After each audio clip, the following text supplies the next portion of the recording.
Ushul salat sah, istianah, istiazah dan istighatsah. Pada bagian ini Syekh Muhammad bin Abdul Wahab rahimahullah memaparkan beberapa dalil dari Al-Quran mengenai istianah, istiazah dan istighatsah. Syekh Muhammad bin Abdul Wahab mengatakan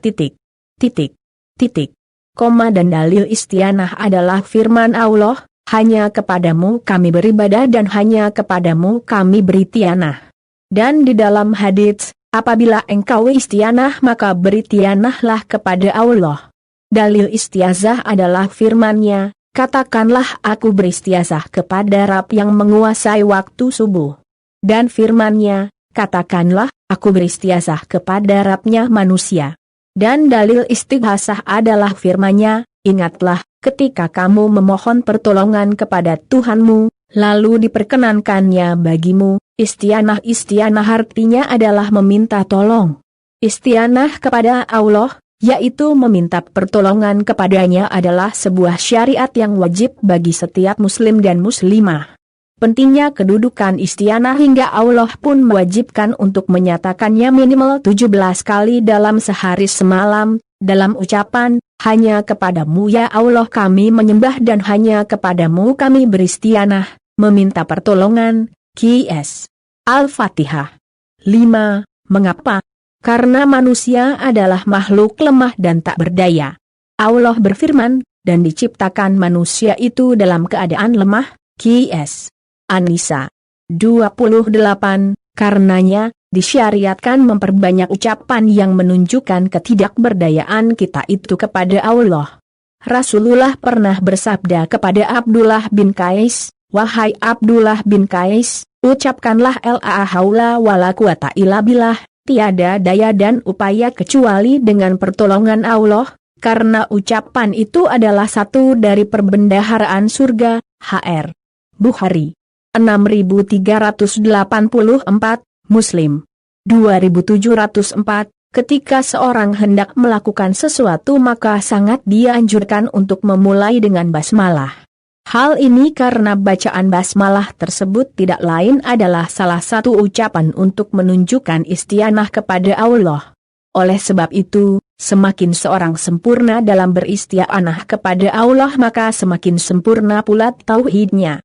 Istiazah secara bahasa mencari perlindungan dan penjagaan diri. Hakikat dari istiazah adalah lari dari sesuatu yang engkau takuti menuju sesuatu yang dapat menjagamu dari hal yang ditakuti itu. Al-Mulahas fi Syarh Kitab At-Tauhid 109. Istiazah ada beberapa bentuk. Syekh Muhammad bin Salih Al-Utsaimin rahimahullah dalam kitabnya Syarh Salat Sahal Ushul Hal 63-65 menjelaskan bahwa istiazah terbagi menjadi 4 macam, yaitu 1. Pertama, istiazah kepada Allah. Hal ini sangat diperintahkan karena menunjukkan kebutuhan seorang hamba dalam perlindungan dan penjagaan diri dari segala sesuatu. Oleh sebab itu 2 surat, Al-Falaq dan An-Nas adalah surat yang sangat ditekankan untuk senantiasa dibaca. Dari Uqbah bin Amir radhiyallahu anhu ia menuturkan, Rasulullah memerintahkanku untuk membaca Al-Muawizat, surat Al-Ikhlas, Al-Falaq dan An-Nas, setiap kali selesai salat. Hr. Abu Dawud 1523, dan Rasulullah bersabda kepada Abdullah bin Hubayb radhiyallahu anhu, 2 bacalah, Qul huwallahu ahad, dan Muawizatain, Al-Falaq dan An-Nas, saat engkau di waktu petang dan waktu pagi sebanyak 3 kali, niscaya itu telah mencukupimu dari segala sesuatu. Hr. Tirmizi 3575. 2. Kedua, istiazah dengan salah satu sifat dari sifat-sifat Allah seperti kalam, keagungan, kemuliaannya, dan seterusnya. Ini pun hukumnya sama dengan yang pertama. Di antara dalilnya adalah sabda Rasulullah, aku berlindung dengan kalam Allah yang maha sempurna dari kejahatan semua makhluk yang ia ciptakan. Hr. Muslim 2708. 3. Ketiga, istiazah dengan orang mati atau dengan orang hidup namun tidak hadir dan tidak sanggup memberikan perlindungan, maka ini hukumnya syirik. Di antara dalilnya yaitu firman Allah, dan bahwasanya ada beberapa orang laki-laki di antara manusia meminta perlindungan kepada beberapa laki-laki di antara jin, maka jin-jin itu menambah bagi mereka dosa dan kesalahan. Qs. Al-Jin. 6. Keempat, istiazah dengan makhluk baik manusia ataupun tempat yang memungkinkan berlindung dengannya, maka hukumnya boleh. Di antara dalilnya adalah hadits tentang fitnah akhir zaman. Rasulullah bersabda, akan terjadi fitnah, orang yang duduk lebih baik daripada yang berdiri, dan orang yang berdiri lebih baik daripada orang yang berjalan, orang yang berjalan lebih baik daripada yang berlari. Orang yang mendekatinya akan binasa. Barang siapa mendapatkan tempat berlindung darinya, hendaklah ia berlindung. Hr. Bukhari. 3601. Istighatsah adalah seorang meminta pertolongan dan perlindungan dalam keadaan sempit untuk dihilangkan kesempitannya. Sedangkan doa lebih umum yaitu seorang meminta baik dalam keadaan lapang ataupun sempit. Lihat Al-Mulahas fi Syarh Kitabit Tauhid. 113. Istighatsah dan doa adalah ibadah. Bila mana ditujukan kepada selain Allah maka ia menjadi sebuah kesyirikan. Istighatsah yang disyariatkan terbagi menjadi dua, yaitu 1. Pertama, istighatsah dengan Allah. Hukumnya disyariatkan dan perintahkan. Allah berfirman, ingatlah, ketika kamu memohon pertolongan kepada Tuhanmu, lalu diperkenankannya bagimu, sesungguhnya aku akan mendatangkan bala bantuan kepada kamu dengan 1000 malaikat yang datang berturut-turut. Qs. Al-Anfal. 9. Istighatsah itu bagian dari doa maka tidak boleh diberikan kepada selain Allah. Sebagaimana dalam Qs. Yunus. 106-107 dalam hadits riwayat Bukhari dan Muslim disebutkan, dari Anas bin Malik radhiyallahu anhu, ia menuturkan, ada seorang memasuki masjid pada hari Jumat dari pintu yang menghadap Darul Qadla, rumah Umar bin Al-Khattab.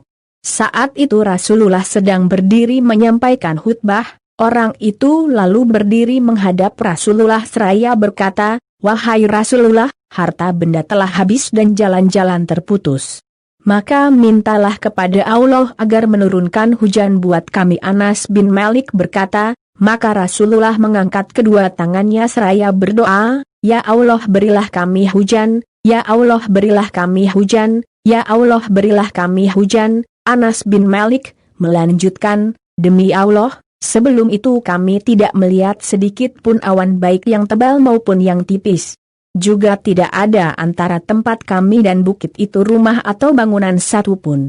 Tiba-tiba dari bukit itu tampaklah awan bagaikan perisai. Ketika sudah membumbung sampai ke tengah langit, awan itu pun menyebar lalu turunlah hujan. Anas bin Malik berkata, demi Allah, sungguh kami tidak melihat matahari selama 6 hari. Hr. Bukhari. 1014, Muslim. 897. Kedua, istighatsah dengan makhluk dalam hal yang mampu mereka lakukan, hukumnya boleh tapi dengan syarat. Allah berfirman, dan Musa masuk ke kota Memphis, ketika penduduknya sedang lengah, maka didapatinya di dalam kota itu 2 orang laki-laki yang berkelahi, yang seorang dari golongannya, Bani Israel, dan seorang lagi dari musuhnya, kaum Firaun. Maka orang yang dari golongannya meminta pertolongan kepadanya, untuk mengalahkan orang yang dari musuhnya lalu Musa meninjunya, dan matilah musuhnya itu. Musa berkata, ini adalah perbuatan syaitan, sesungguhnya syaitan itu adalah musuh yang menyesatkan lagi nyata, permusuhannya. Qs. Al-Kashas. 15. Syarat-syarat bolehnya istighatsah dengan makhluk. Orang yang meminta istighatsah harus meyakini sepenuhnya bahwa tidak ada yang dapat memberi manfaat atau mudarat melainkan Allah semata. Allah berfirman, ingatlah, menciptakan dan memerintah hanyalah hak Allah. Qs. Al-Araf. 54. Rasulullah pernah bersabda kepada Ibnu Abbas radhiyallahu anhu, hai nak, sesungguhnya aku akan mengajarimu beberapa kalimat, jagalah Allah niscaya ia menjagamu, jagalah Allah niscaya kau menemuinya di hadapanmu, bila kau meminta, mintalah pada Allah, dan bila kau meminta pertolongan, mintalah kepada Allah. Ketahuilah sesungguhnya seandainya umat bersatu untuk memberimu manfaat, mereka tidak akan memberi manfaat apapun selain yang telah ditakdirkan Allah untukmu, dan seandainya bila mereka bersatu untuk membahayakanmu, mereka tidak akan membahayakanmu sama sekali kecuali yang telah ditakdirkan Allah padamu. Pena-pena telah diangkat dan lembaran-lembaran telah kering, maksudnya takdir telah ditetapkan. HR Tirmizi 2516. Yang dimintai pertolongan mampu untuk menolong yang dimintai pertolongan hidup. Orang yang sudah meninggal dunia tidak bisa memberikan manfaat atau menolak mudarat dari dirinya sendiri, lantas bagaimana mungkin ia akan dapat memberikan pertolongan untuk orang lain yang dimintai pertolongan hadir dan mengetahui. Istighat sah kepada yang tidak hadir sama halnya dengan istighat sah kepada yang sudah meninggal. Istighat sah yang terlarang, istighat sah yang haram yaitu apabila ditujukan kepada selain Allah dan tidak memenuhi syarat-syarat yang telah disebutkan di atas. Semoga bermanfaat. Ditulis oleh Zahiral Minangkabawi, daftar grup maribaraja.com. Dari Aisyah radhiyallahu anha, ia berkata, Rasulullah shallallahu alaihi wasallam bersabda, malaikat diciptakan dari cahaya, jin diciptakan dari nyala api, dan Adam diciptakan dari apa yang telah diterangkan kepada kalian. Hadis riwayat Abu Daud dan Tirmizi. Ayam memiliki dua mata yang terdapat di samping kepala. Mata ayam memiliki kekurangan yang tak bisa melihat dalam gelap. Tak ada ceritanya. Ayam mencari makan ketika malam-malam. Saat maghrib tiba, hewan ini sudah bertengger di sarang. Namun di balik kekurangan mata ayam tersebut, ternyata terdapat kelebihan. Ayam melihat malaikat membagikan rezeki. Saat pagi, ayam kembali berkokok. Namun itu bukan karena matahari telah muncul. Ayam melihat cahaya yang terpancar dari para malaikat yang sedang membagi-bagikan rezeki kepada makhluk Allah Subhanahu wa Ta'ala setiap hari. Hal ini sesuai dengan sabda Rasulullah Sallallahu Alaihi Wasallam. Ketika Rasulullah pulang dari sholat subuh dari Masjid Nabawi, beliau mendapati putrinya bernama Fatimah masih dalam kondisi tidur. Maka beliau bersabda, "Wahai anakku, bangunlah, saksikanlah rezeki Tuhanmu, dan janganlah kamu termasuk orang yang lalai. Karena Allah memberi rezeki kepada hambanya antara terbit fajar dengan terbit matahari." Hadis riwayat Imam Ahmad dan Al-Baihaqi. Rezeki yang dibagikan pada waktu pagi juga disampaikan oleh Imam Al-Ridhoh alaihissalam. Beliau berkata, malaikat membagikan rezeki anak Adam di antara terbitnya fajar hingga terbitnya matahari. Siapa yang tidur di antara keduanya, maka ia telah tidur atas rezekinya. Nah, sahabat beriman, itulah sabda Rasulullah Shallallahu Alaihi Wasallam tentang ayam bisa melihat malaikat yang terbukti benar. Hal ini juga secara tak langsung mengajak kita untuk bangun lebih awal melaksanakan ibadah. Bagi orang yang bangun pagi, akan ada berkah dan keberuntungan. Hal ini sesuai dengan sabda Rasulullah Sallallahu Alaihi Wasallam. Bangunlah pagi hari untuk mencari rezeki dan kebutuhan-kebutuhanmu. Sesungguhnya pada pagi hari terdapat berkah dan keberuntungan. Hadis riwayat At-Tabrani dan Al-Basar Arhuma. Wallahu a'lam bishawab. Sahabat beriman, jangan lupa berbagi informasi dengan share video ini, karena sebaik-baik manusia adalah yang paling bermanfaat bagi manusia. Wassalamualaikum warahmatullahi wabarakatuh.